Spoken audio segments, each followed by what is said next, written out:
ছাড়লে আপনার পেছনে পেছনে এই মিছিল চলতেই থাকবে। এটা আমাদের কোনো মরণ যাত্রা না।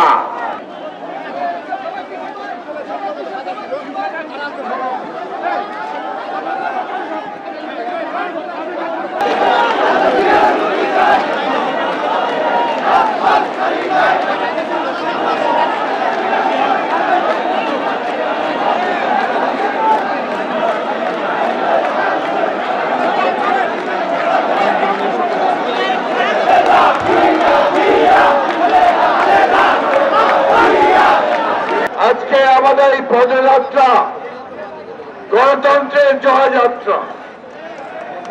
আমাদের এই পদযাত্রা সভ্যতার জয়যাত্রা। আমাদের এই পদযাত্রা মানুষের অধিকার আদায় করবার জয়যাত্রা। আমাদের এই পদযাত্রা দেশনেত্রী বেগম খালেদা জিয়াকে মুক্ত করবার জয়যাত্রা। আমাদের এই পদযাত্রা আমাদের নেতা ভারপ্রাপ্ত চেয়ারম্যান জনাব তারেক রহমান সাহেবকে দেশে ফিরিয়ে আনবার জয়যাত্রা। বন্ধুগণ, আওয়ামী লীগ এখন প্রমাদ গুনছে। তাদের পায়ের তলা থেকে মাটি সরে গেছে। তারা প্রতিদিন জনগণ থেকে বিচ্ছিন্ন হয়ে যাচ্ছে। আজকে চালের দাম কত হয়েছে? জনগণের সামনে দাঁড়ায় কোন কথা বলে 10 টাকা কেজি চাল খাওয়াবে বলেছিল না? এখন কত খাচ্ছেন আপনারা? চালের দাম কত? লবণের দাম কত? আটার দাম কত? ভাই ওই গুণ বেড়ে গেছে, তাই না? অন্যদিকে এই যে কিছুক্ষণ আগে সালাম সাহেব বললো যে পুরান ঢাকায় গ্যাস নাই। শুধু পুরান ঢাকায় না, গোটা বাংলাদেশে এখন গ্যাস নাই। বন্ধুগণ, বিএনপি জনগণের দল। জনগণের দাবি দেওয়া নিয়ে বিএনপি আন্দোলন করে আজকে এই ঢাকা শহরের, বিশেষ করে পুরনো ঢাকার মানুষকে আপনারা জিজ্ঞেস করেন এই মুহূর্তে তাদের বাড়িতে গ্যাস আছে কিনা। কোথাও কোনো গ্যাস নাই। গ্যাসের দাম বাড়ানো হয়েছে। বিদ্যুৎ সবসময় পাওয়া যায়, বিদ্যুতের দামও আকাশ চুম্বি। খাওয়ার পানি পাওয়া যায়, গোসল করার পানি পাওয়া যায় না। তাই আজকে গ্যাস, বিদ্যুৎ, পানি, আজকে ট্যাক্স যেভাবে বাড়ানো হয়েছে, এই ঢাকা মহানগরের মানুষ তাদের নাবিশ্বাস উঠে গিয়েছে।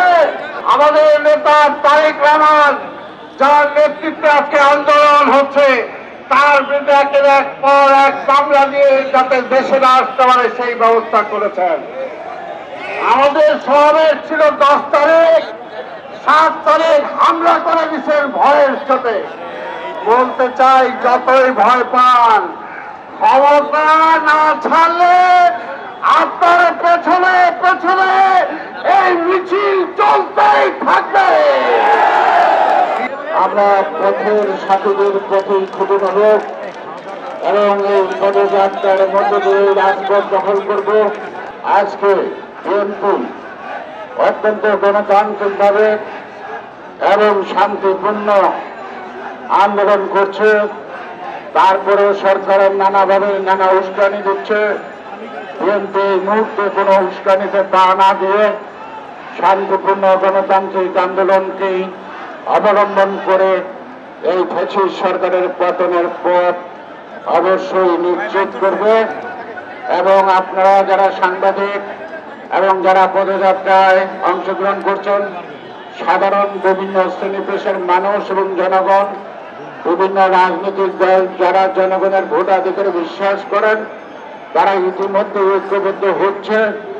আশা করি চূড়ান্ত পর্যায়ে সকলের ঐক্যবদ্ধ আন্দোলনের মধ্যে দিয়ে আকাঙ্ক্ষিত জনগণের মালিকানা জনগণ ফেরত পাবে, আবার সুষ্ঠু নির্বাচন হবে এবং ওবায়দুল কাদেরকে ক্ষমতায় রেখে নয়।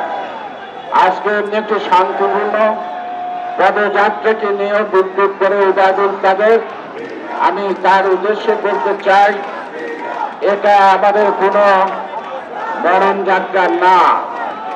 কারণ আপনারা মরলে শোক করার লোক থাকে না, জানাজা করার লোক থাকে না।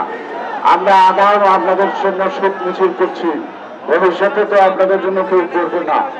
সুতরাং এই শোক মিছিলের মধ্যে দিয়েই আমরা আমাদের গণতন্ত্র উদ্ধার করব এবং গণতন্ত্র আমরা খুঁজে বের করব।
সংবাদ, ফিচার ও অনুষ্ঠানের জন্য ভিজিট করুন সংবাদ প্রকাশের ওয়েবসাইট এবং যুক্ত থাকুন ফেসবুক পেজ ও ইউটিউব চ্যানেলের সঙ্গে।